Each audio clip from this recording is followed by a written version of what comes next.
Le groupe, il a été monté avant le Covid, mais il y a eu un gros changement de line-up, donc on va parler plutôt du après-Covid.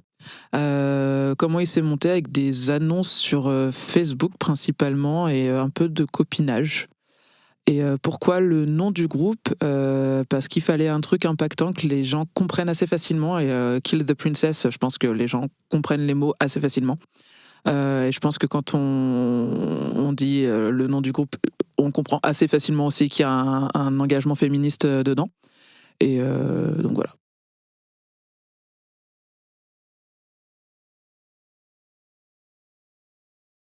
En gros, ça dépend des fois. Soit l'une de nous apporte le gros d'un morceau et on retravaille après tout ensemble sur tout ce qui est arrangement. Soit l'une de nous amène carrément tout le morceau et là c'est plus simple. Et après, sinon, on a eu des phases aussi où on est parti sur des jams en fait, en répète, et on a construit autour d'une jam un morceau. Voilà.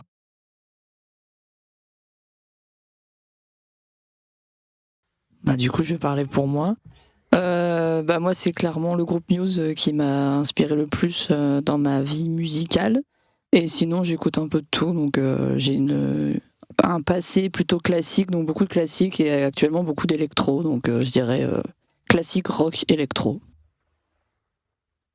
Est-ce qu'on répond tout à la question ou... Bon, moi, je suis plutôt branchée métal.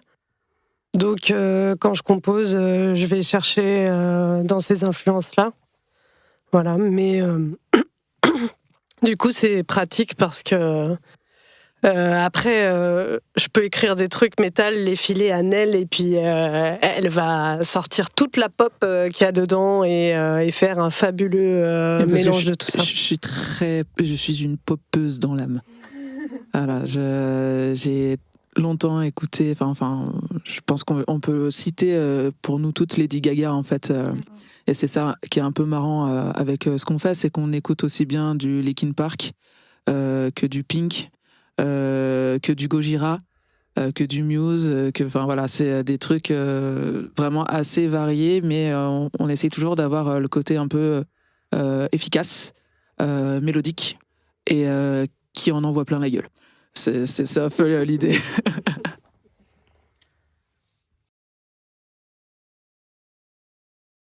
Parfois oui, parce que y a certains trucs qu'on a pu trouver en répète où on sent qu'il y a cette énergie dans certains éléments qu'on peut rajouter qui donne vraiment une petite claque qu'on peut ensuite appliquer en live. Mais est-ce qu'on se base là-dessus? Non, je pense pas. Je serais un petit peu quand même, parce que s'il y a bien un truc qu'on s'est dit au début, on a commencé à travailler ensemble, parce qu'il y a énormément de groupes qui sont très dépendants des machines, très dépendants. Nous, on a un SPD donc qui envoie des samples d'autres instruments, de voix additionnelles, de guitare additionnelle. Mais on s'est toujours dit qu'il fallait que notre set puisse tenir s'il y a un problème technique. Donc oui, dans ce sens-là, c'est sûr qu'on a forcément pensé les choses comme ça. Et puis le fait qu'on soit aussi en formation de guitare, chant, basse, batterie, ça implique aussi que on peut jouer en toutes circonstances, même si on n'a pas l'informatique pour nous aider, quoi.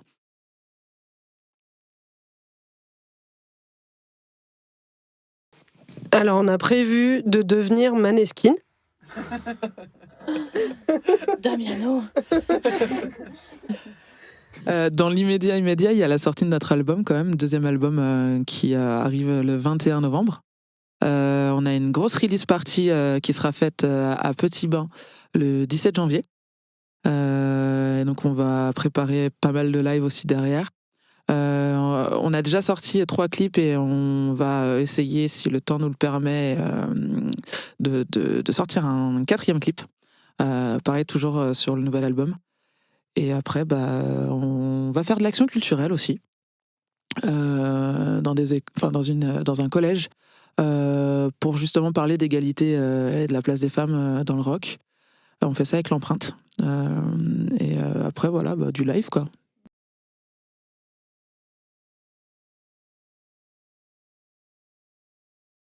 Eh ben, nous, c'est Néant. Effectivement, on est un groupe de rock moderne avec des inspirations de métal. On vient d'un peu partout dans le 7-7 et le 91. Et l'inspiration du nom du groupe,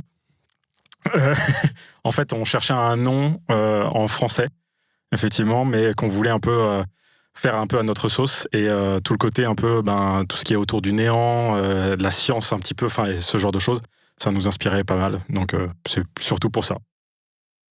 Et tu es qui dans la vie? Raconte-nous. Moi, je m'appelle Florian. C'est tout. Je suis personne dans la vie. Bon, c'est super. Vous voulez une petite présentation ou... Fini de présenter, on sait toujours pas ce que tu fais dans le groupe. Je m'appelle Florian, je suis guitariste dans Néant et on a créé le projet avec Geoffrey il y a maintenant avec un autre nom, on s'appelait Alps avant et on l'a créé donc en 2020, si je dis pas de bêtises. Wow. Moi, c'est Geoffrey, je suis le bassiste. Pour finir, pour complémenter un petit peu l'histoire du nom du projet, en fait, c'est très difficile à l'heure actuelle de trouver un nom qui convienne à tout le monde et qui soit selon nos critères. Donc, nos critères, c'était d'avoir un nom qui soit pas trop long, qui soit pas composé et qui soit pas non plus pris par une panacée d'artistes qui sont déjà existants, qui ont déjà des albums, etc. C'est pas évident du tout de trouver des noms actuellement parce qu'en fait, il y a beaucoup d'artistes. Donc, voilà. Quand on a trouvé ça, ça nous a plu. Il y avait vraiment pas grand monde sur le marché qui s'appelait comme ça et ça nous plaisait. Et moi, je me prénomine Pierre. Je suis l'actuel chanteur de ce groupe Néant. J'ai été recruté par personne à ma droite, Geoffrey, via les réseaux sociaux. Et maintenant, c'est quoi, 2021 que j'ai rejoint le groupe? Ouais, c'est ça à peu près. Et du coup, c'est 4 années de bonheur. Et on a encore envie d'en voir forcément plus. Hein. On a un groupe qui s'ouvre sur la scène récemment, donc on a envie d'en faire un maximum, que les gens écoutent notre musique et qu'on se fasse kiffer tous ensemble, tout simplement. Sinon, rien à ajouter sur le nom Néant.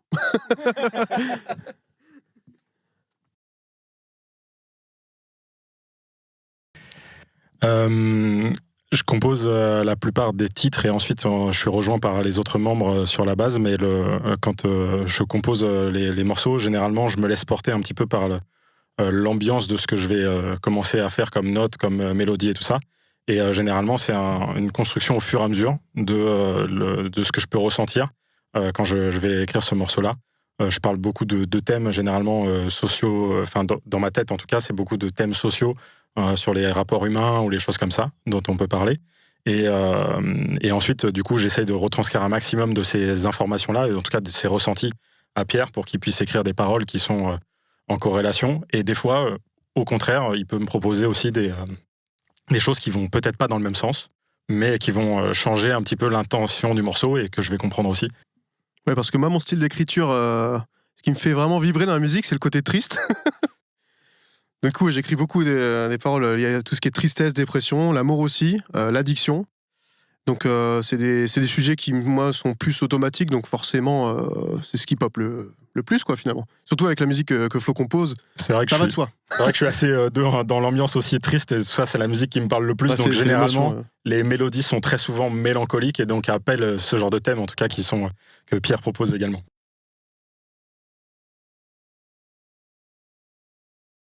Ça, c'est un sacré sujet, les messages à transmettre, parce que je pense qu'il y a quand même beaucoup de monde touché par tout ce qui est dépression, tristesse. Moi, j'en fais partie, je l'avoue. Donc, dans mes messages, c'est plus ce qui se passe moi dans ma tête. J'essaie de retranscrire de manière à ce que les gens puissent un peu comprendre, et je pense qu'il y a beaucoup de gens qui se rallient un peu à ce que je raconte. Maintenant, il y a quelques morceaux où il y a un peu ce côté de délivrance, de messages, un peu des sortes de tips, comment sortir de là. Maintenant, c'est plus un témoignage personnel de choses et d'autres, et des choses qui pourraient m'arriver au pire, comme au mieux. Donc, en fait, c'est plus aussi un voyage dans j'aime pas dire ce mot, légèrement faire. C'est pas un exutoire. Ouais, c'est un exutoire, voilà. Merci. Ouais, je pense que c'est souvent, de toute façon, les morceaux qu'on fait, Ils sont souvent tristes ou mélancoliques, mais toujours avec au moins une teinte d'espoir, toujours. Et toujours quelque chose de positif, parce que on veut parler de sujets effectivement qui sont tristes, mais on essaie aussi quand même d'apporter, comme dit Pierre, des tips ou des choses qui apportent aux gens, ou également même tout simplement de se dire, des fois sur un sentiment ou sur une sensation qu'on a, on n'est pas seul, on est nombreux, et on peut ressentir ça, c'est OK de le ressentir, et maintenant qu'est-ce qu'on fait maintenant qu'on l'a ressenti, comment est-ce qu'on s'en sort, comment est-ce qu'on avance, et comment est-ce qu'on deal aussi avec ces sentiments qu'on peut avoir, qui sont la dépression, l'amour ou l'échec de l'amour, des choses comme ça.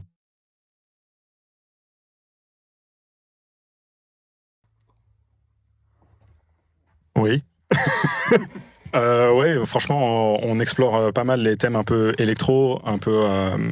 C'est quand même pas mal à la mode en ce moment dans les groupes de métal et tout ça, mais on aimerait bien explorer une partie un peu différente de ces choses-là. Donc, partir sur des choses peut-être un peu techno, un peu électro et tout ça, pour faire varier les choses. On aime bien les environnements musicaux un peu, enfin, très différents chacun d'entre nous. Et du coup, on essaie d'un peu de joindre tous ces domaines-là. Et on veut garder ce côté hybride en explorant plusieurs horizons qui nous font kiffer, quoi. Donc c'est grâce à Flo, on met ça en place, grâce à l'équipe. Ah, c'est vrai que c'est bien résumé, parce qu'on essaye de toute façon de faire de la musique qui nous plaît avant toute chose. On fait de la musique qui nous plaît, et on espère après pouvoir partager ces univers-là et ces choses-là qui plaisent aux autres. Mais voilà, pour l'instant, on part vers ce côté un peu techno-électro, peut-être un peu sur l'avenir. Et on va explorer dans tous les cas plein de domaines.